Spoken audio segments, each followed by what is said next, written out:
கும்பாபிஷேகம் நடந்தது. ஸ்ரீமத் சுவாமி போற்றுதலும் வழிபாட்டுக்கும் உரிய நமது ராமகிருஷ்ண மடம் ராமகிருஷ்ண மிஷன் கொல்கத்தா மௌரா 10வது தலைவர் ஸ்ரீமத் சுவாமி வீரேஸ்வரானந்த் மகாராஜ் அவரால் அந்த கும்பாபிஷேகம் நடத்தி வைக்கப்பட்டது. அதனுடைய ஃபோட்டோ அங்கே இருக்குது.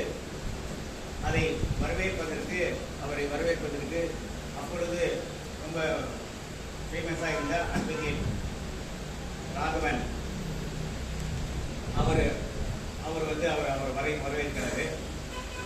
அப்படி அது விமர்சையாக அந்த 48 நாள் மண்டல பூஜை நடந்தது. இப்போ குறிப்பாக அதை முழுதும் நமக்கு மேற்பார்வை பார்த்தது திருமதி சீதாலட்சுமி ராமசாமி அவர்கள். அவங்க SV Ramasamy, state minister of railways, government of India, அவருடைய மனைவி. அவங்க சோஷியல் ஆக்டிவிட்டிஸ்ட், நிறைய பொது காரியங்களாக அவங்க செஞ்சிருக்கிறாங்க. அவங்க ராமகிருஷ்ணனுடைய பக்தர்.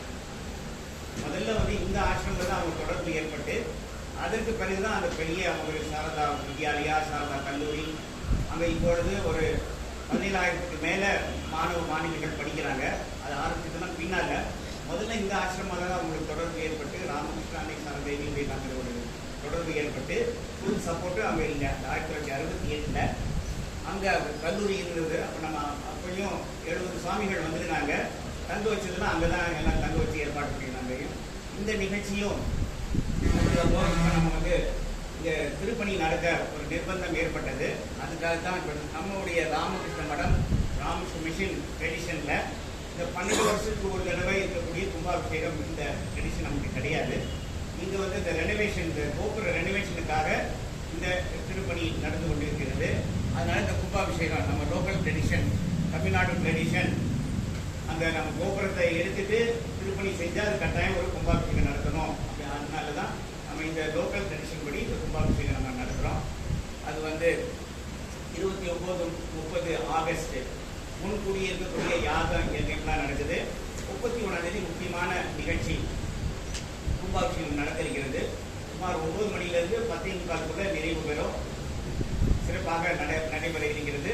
அதற்கு அதை தலைமை தாங்குவதற்கு ஸ்ரீமத் சுவாமி கௌதமானந்தி மகாராஜ் அவருடைய திருவுருவப்படம் வச்சிருக்கிறோம். அவர் 97 வயசு இந்த ஆசிரமத்துக்காக அவர் வருகின்றார். அவர் தஞ்சாவூரில் அங்கே நிறைய புதிய ஒரு கோயில் எல்லாம் நிறைய பில்டிங்லாம் திறந்து வச்சுட்டு அங்கே 5 நாள் இருந்துட்டு இங்கே 30ஆம் தேதி சுமார் ஒரு 1:30 மணிக்கு வர இருக்கிறார். அவர் தான் மறுநாள் அந்த கும்பாபிஷேகம் அவருடைய தலைமையில் தான் அது நடக்குது. அவர் வருவது எங்களுக்கு எல்லோருக்கும் பெரிய ஒரு பாக்கியம். பல முறைகள் இங்கே வந்திருக்கிறாரு. அப்போ வந்தபோதெல்லாம் அவர் உபத்தலைவராக இருந்தார். இப்பொழுது தான் அவர் 10வது, அதாவது ராமகிருஷ்ண மடம் ராமகிருஷ்ண மிஷனுக்கு தலைவராக இருக்கிறார். அவர் நடத்தி கொடுப்பதில் நமக்கு பெயர் மகிழ்ச்சி. எல்லோருக்கும் பெரிய ஒரு ஆசீர்வாதம். இந்த மக்களுக்கு சேலம் மாநிலம், சேலம் மாவட்டம் உள்ள சுரிய எல்லா பக்தர்களுக்கும் சுற்றி இருக்கக்கூடிய மாவட்டங்கள்லாம் வர இருக்கிறாங்க. அதுக்கு ஒரு பெரிய ஒரு வாய்ப்பு. அவரை தரிசனம் செய்வதிலே ஒரு பெரிய ஒரு வாய்ப்பு. அத்துடன் சுமார் ஒரு 70 சுவாமிகள் வேறு ஊர்ல இருந்து தமிழ்நாடு, கேரளா, கர்நாடகா, ஆந்திரா ஆகிய மாவட்டங்களிலிருந்து சுமார் 70 சுவாமிகள் வர்றாங்க. பக்தர்களும் வேறு மாவட்டங்களிலிருந்து, தமிழ்நாட்டில் இருக்கக்கூடிய பல மாவட்டங்களிலிருந்து அவங்க கலந்து கொள்கிறார்கள். ஒரு பெரிய சிறப்பான ஒரு நிகழ்ச்சி. இந்த கும்பாபிஷேகத்தோட நம்ம ஒரு 11 நாள் நம்ம மண்டல பூஜை ஏற்பாடு பண்ணியிருக்கிறோம். அந்த மண்டல பூஜை நிறைவு செப்டம்பர் 11. அது தினமும் மாலை மக்களுக்கு ஒரு வாய்ப்பு கொடுப்பதற்காக தினமும் ஒரு நிகழ்ச்சி வச்சிருக்கிறோம். ஒரு நாள் பரதநாட்டியம், ஒரு நாள் பொம்மலாட்டம், நம்ம லோக்கல் ட்ரெடிஷன் எல்லாத்தையும் அதில் பங்கு பெறுவதற்காக ஏற்காட்டிலிருந்து தெருக்கூத்து இருக்குது, உபன்யாசம், இது மாதிரி எல்லா வகையான மக்களும் வரணும். இது ஒரு பெரிய ஒரு தமிழ்நாட்டில் கும்பாபிஷேகம் என்றாலே ஒரு முக்கியமான ஒரு விஷயம். அந்த கலசம் நம்ம தஞ்சாவூர் மாவட்டம் கும்பகோணம் தாலுக்குலேருந்து அங்கேருந்து நம்ம ஏற்பாடு பண்ணி இங்கே கொண்டு வந்திருக்குது. இது சுமார் ஒரு 4 அடி உயரம். அந்த மாதிரி ஒரு சிறப்பான ஒரு கலசம் நம்ம அங்கேருந்து கொண்டு வந்திருக்கிறோம். அது சிறப்பாக நடக்க இருக்கிறது. இது நிறைய பக்தர்களும் நம்ம அந்த 1968 ஒரு 4000 பக்தர்கள் அப்பொழுது கலந்து கொண்டிருக்கிறார்கள். சுமார் நம்மளும் ஏறத்தாழ அந்த மக்கள் வருவதற்கு நம்ம எதிர்பார்த்து கொண்டிருக்கிறோம். உங்களுடைய பேர் உதவினால் அது நடக்கும் என்று எதிர்பார்க்கிறோம்.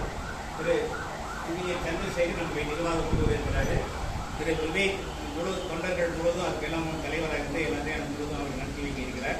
சுவாமிஜி நம்முடன் உடன் இருந்து நமக்கு எல்லாத்தையும் அவர் நம்ம ஆஃபீஸ் இன்சார்ஜ் சுவாமிஜி ஆகிய பக்தர்கள் குழு, அதே மாதிரி தொண்டர்கள் குழு, நிறையா பக்தர்கள் எல்லாம் நிறையா சேர்ந்து இதை நடத்தி இருக்கிறாங்க. மேற்கொண்டு ஏதாவது